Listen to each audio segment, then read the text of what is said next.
The Parable of the Prodigal Son Part 1. God's Love for Sinners. One day, many tax collectors and sinners gathered near Jesus to hear his words.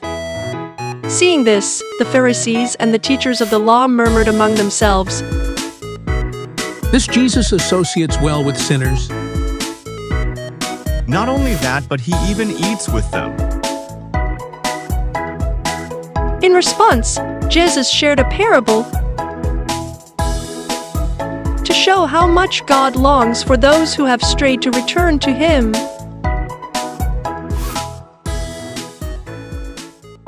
There was a man of great wealth and noble character. Many hired servants worked in his household, and they always respected him, taking pride in serving him. This man had 2 sons. From birth, they were the envy of many, but they did not fully appreciate the privileges they had. To them, their father's attention felt like surveillance, and his teaching sounded like endless nagging. The younger son, in particular, longed to break free from his father and live as he pleased. "My son, what are you doing here?" "Father, I am dreaming of my beautiful future." "And what is this dream of yours?" "I want to leave this place and live in a faraway land. So please give me my share of the inheritance now." So the younger son received his inheritance early and left his father's house.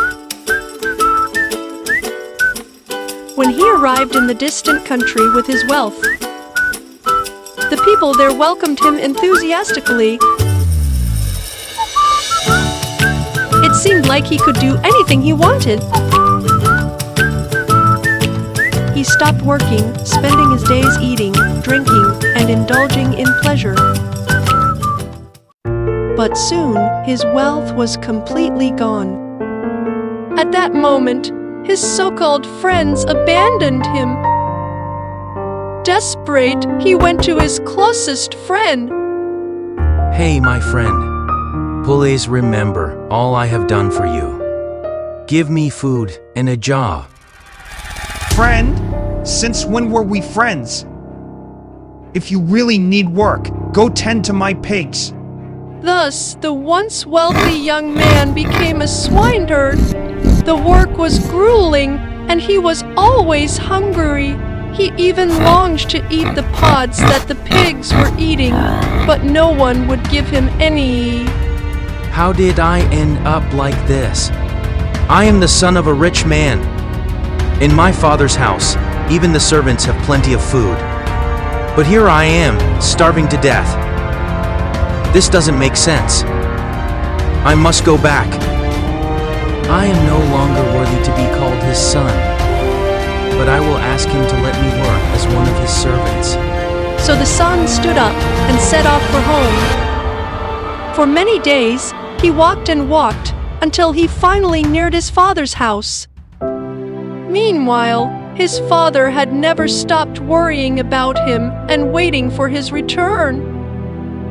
"Father, what are you doing here? "I am just thinking."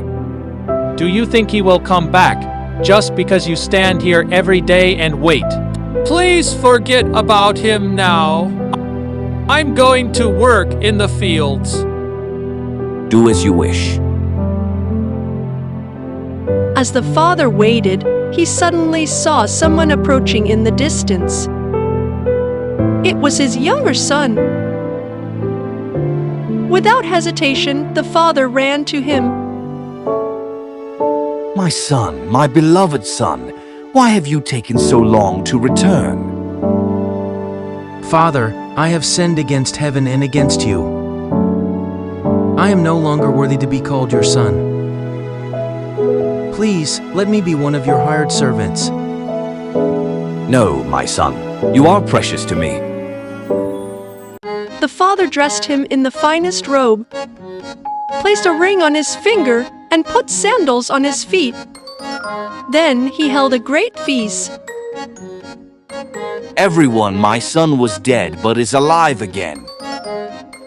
He was lost but now is found. Let us celebrate together.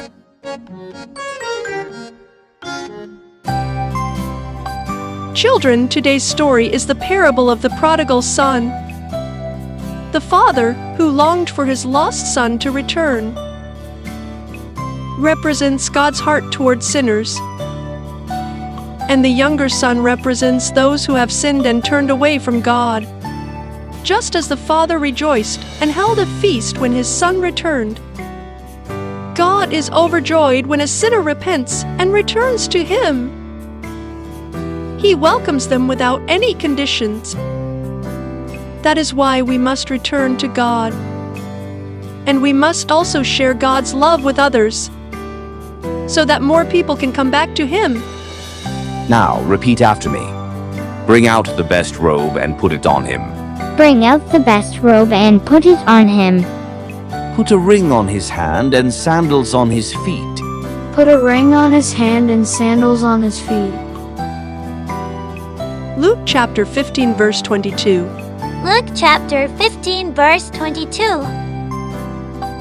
Well done! See you next week! Goodbye.